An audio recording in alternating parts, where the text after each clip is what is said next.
आपल्या तालुक्यातल्या बऱ्याच लोकांना सुद्धा माहीत नाही एवढं आपल्या तालुक्यामध्ये हे स्मृतीस्थळ आहे क्रांतिकारकांचं. अध्यक्ष तुम्हाला माहित होतं नाही?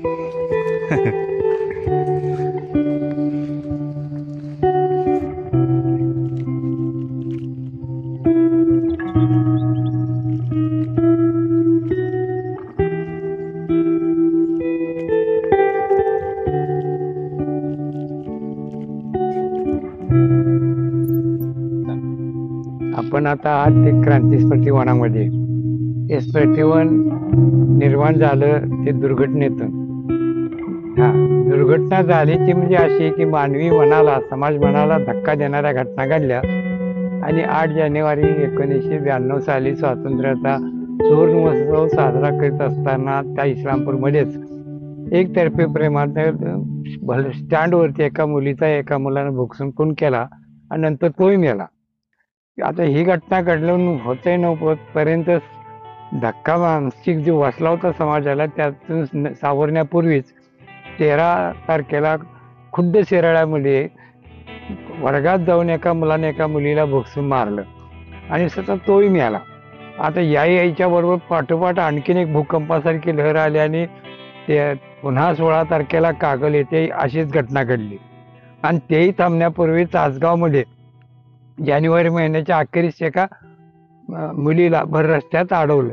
यामुळे समाज सगळा बैचेन झाला होता आणि 50 वर्षापूर्वी जी काही स्वातंत्र्यासाठी ध्येयवेडे झालेले तरुण आत्ता भगलेले दिसत आहेत त्याचे कारण शोधायचा एक प्रयत्नाचा भाग म्हणून पुण्यात केसरी मराठा संस्थेमध्ये मुकुंदराव किर्लोस्कर, राजहंस, जयवंतराव टिळक, वासुदेव कुलकर्णी ही विचारवंत मंडळी जमलेली होती.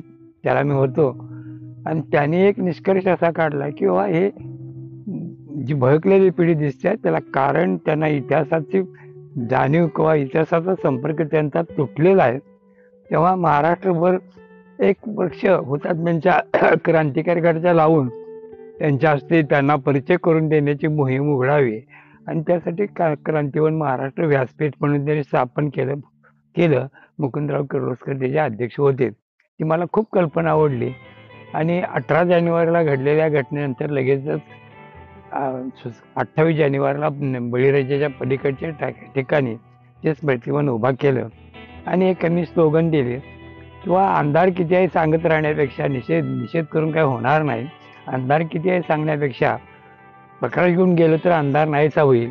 असतील मुलं नालायक, असतील वाईट, पण चांगली मुलं आहेत त्याचं दर्शन आपण घडवूया ही मोहीम सुरू केली आणि अत्यंत वेगानं ते स्मृतिवन मुलांनी अगदी खानापूर तालुक्यातले 28 हायस्कूल असेल, खरसुंडी असेल, इकडे शिराळा असेल आणि तासगाव तालुक्यातल्या 14 शाळातले मुलांचे ट्रक भरून येऊन खडकावरती स्मृतिवन त्यांच्या पुढे आम्ही यादी ठेवली आणि ते लावलं आणि एक वेगानं एक राष्ट्रप्रेमाची मोहीम सुरू झाली आणि त्यातनं ही कल्पना उदयाला आली. अर्थात केवळ झाडं लावून किंवा काही अशा स्मृती डेव्हलप होतील असं नाही, पण एक गोष्ट आता पुढे आव्हान म्हणून उभी राहिली आहे. ते उद्याचा भारत घडवायचा असेल तर या स्थिती शक्य नाही, नाव माणूस घडवायला हवा. त्यामुळे या इतिहासाचं माध्यम घेऊन त्यांना एक इन्स्पिरेशन, त्यांच्यामध्ये चेतना निर्माण करणं आणि भविष्याचं आव्हानं तरी काय आहेत त्याचा परिचय करून देण्याची एक व्हिजन सेंटर इथे डेव्हलप आम्ही करतोय. आणि तिथं आता तुम्ही एवढे धडपडताय, पण ह्या धडपडीला स्वतःचं शारीरिक श्रम आहेत. आजकाल आपण पाहतोय पर्यटन, यात्रा आणखीन ती एक चैन करायचा भाग म्हणून बनलेली आहे. ती विचाराकडे कशी वळवता येईल या दृष्टीने इथं आता भटकण्याची गरज नाही. विज्ञानाने एवढं मोठं सामर्थ्य निर्माण केलंय की इथं बसून आपण भारत तर पाहू शकतो, जगही पाहू शकतो. अशा टेक्नॉलॉजीच्या माध्यमातून इतिहासाच्या या कोंदणात आलेल्या मुलाला त्याची आत्मशक्ती जागृत करणारे एक सेंटर म्हणून इथं लोकपातळीवरती उभा केलेला आहे. हे उभा जे तुम्ही पाहताय ते राहिलंय ह्याच्यामध्ये सरकारचा एक कण देखील नाही, रोप देखील नाही. हे आहे पीपल्स पॉवर आणि हे कुठेही हात पसरण्यापेक्षा समाज हा शक्तिमान असतो आणि आपल्या गरजेप्रमाणे तो पर्याय शोधत असतो. त्या आव्हानाला समाजामध्ये उत्स्फूर्त प्रतिना सामान्य जनाकडून मिळत असतो. त्याचं हे दर्शन म्हणजे त्यांच्या सर्वशक्तीचं आणि सहभागाचा साक्षात्कार आहे. भविष्यात वाढेल. आणखीन काही वर्षांनी गेल्यानंतर काही वर्ष त्या हुतात्म्यांच्या वृक्षावरती वेली चढते आणि विविध प्रकारची फुलं, कोणी नाही निघाल तर निसर्गच त्यांना फुलं अर्पण करत राहील, अशी सिस्टीम आपण ती डेव्हलप करतोय. आता आपल्या तालुक्यात सगळ्या भारतात लोक आहेत. आता भारतातले सगळे हुतात्मे क्रांतिकारक आपल्याच तालुक्यात येत आहेत आणि ती मुलांच्या माध्यमातून आहे, कोणा धनिकांच्या नाही आणि ना शासनांच्या नाही. शिक्षकांची टीम आहे. मित्रांनो, आपल्याला आता ज्यांनी या स्मृती स्थळाबद्दल जी माहिती सांगितली ते आहेत भाई संपतराव पवार साहेब. यांच्या प्रेरणेतूनच हे स्मृतीस्थळ उभं राहिलं आणि या स्मृतीस्थळाचा उद्देश आहे किंवा ते कसं निर्माण झालं, याच्या पाठीमागं काय इतिहास आहे त्यांनी आपल्याला सांगितलेलं आहे. खरंच त्यांची ही प्रेरणा आपल्या नवयुवकासाठी खरंच लाभदायक आहे. आपण याच स्मृतीस्थळाची प्रेरणा घेऊन आपलं पुढचं जीवन चालूया. मित्रांनो, क्रांतिकारकांचा जाज्वल्य इतिहास आपल्या मनामध्ये साठवून आपण परत आपल्या राईडला जात आहोत, परतीच्या मार्गाला आपण जात आहोत.